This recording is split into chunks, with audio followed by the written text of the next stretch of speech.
someday. I mean, supposing I meet somebody from Guam and they say, hey, give me a call sometime. I gotta know what the time is. What number is that? Well, there's another thing that I was thinking about. It's a word called phobia. Now, a lot of us think we know what phobia means. I mean, you know, you're scared of something, sure.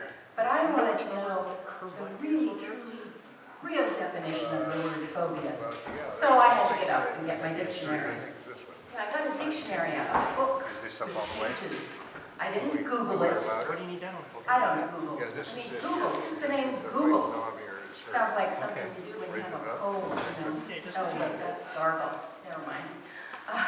But anyway, so I got out of bed and I went to my dictionary because I also don't call Series. Series is that voice that answers you when you pick up that all-important, can't live without, God almighty, cell phone, otherwise known as smartphone. Well, I'm not going to ask a smartphone to answer a question for me because I don't trust the smartphone. I don't want to hold some little thing in my hand and think that it thinks it knows more than I do. So I don't do the smartphone thing. So I get out my trusty dictionary and I look up the word phobia. Well, I wanted to make sure I got the definition right when I was talking to you about it, so I have my little condensed version of the dictionary here.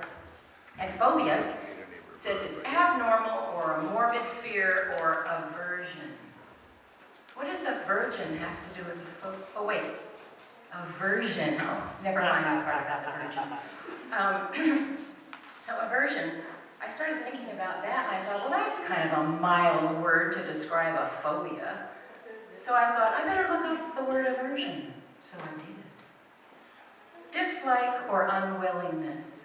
Oh, so in other words, if I walk into a room and there's a big old hairy spider on the wall, and I'm afraid of big old hairy spiders, I just have an aversion to it. Oh, that doesn't even come close to the way I feel about spiders. Let me tell you. Abnormal. Deviating from the norm.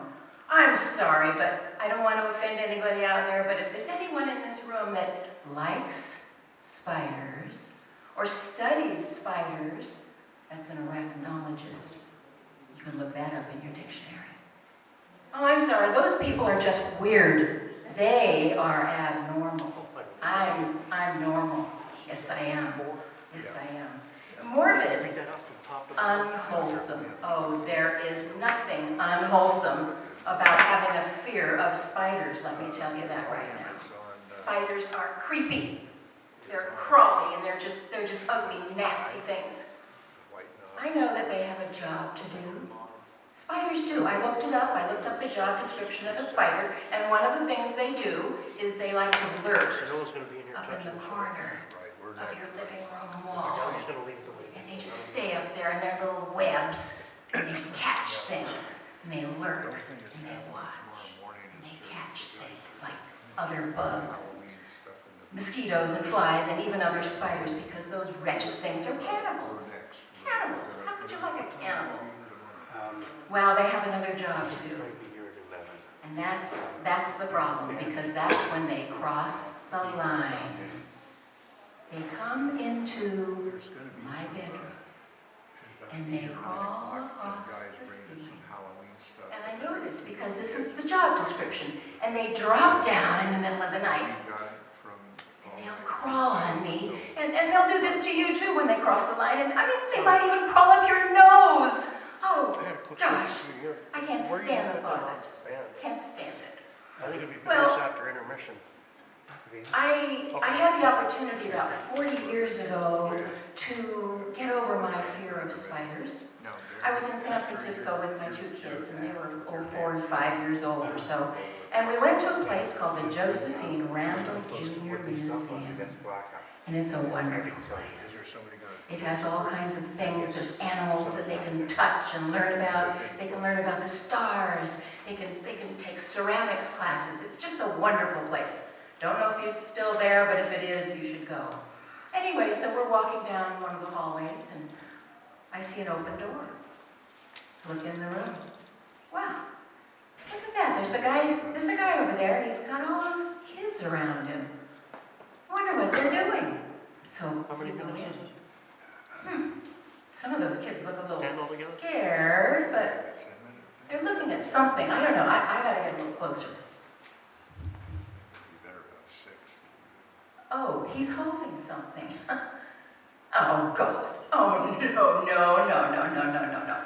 He's got, in his, it's a tarantula. A big, hairy, ugly tarantula is in his hand. About a minute and a half. And then I hear him say, "Is there anyone else who would like to hold Bob?" Bob? The spider's name is Bob? Well, I feel my arm starting to rise. And at the same time, I hear a voice coming out of me that says, "I'd like to hold Bob." Keeper of the stars and then... And he looks over and says, "Oh, there's someone. Look at there. There's a grown-up who wants to hold Bob. Come on over." Me? Oh my God, he heard me. He saw my hand. Okay, so I go over to the man and he says, "Now I want you to put your hand out flat like this. You don't want to cup your hand because you might accidentally squeeze him. And tarantulas have their skeleton on the outside of their body, and it's covered with those little hairs. And if you squeeze him, you might kill him. You wouldn't want to do that, would you?" No, I wouldn't want to do that. Yes, I would. Well, he says, "Now hold your hand flat and be very, very careful you don't drop Bob. Because of that delicate skeleton, if you drop him, he'll probably die. You wouldn't want that to happen, would you?" No, I wouldn't.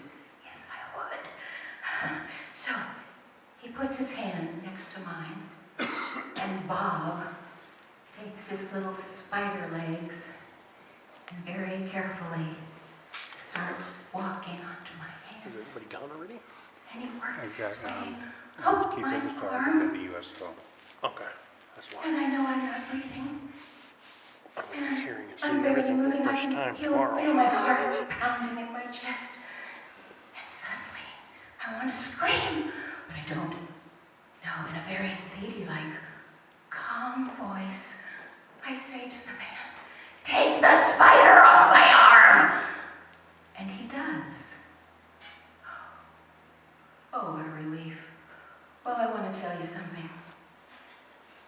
Ever since that day in San Francisco at the Josephine Randall Jr. Museum, and I held that spider, I can tell you that my fear of spiders is worse than it's ever been.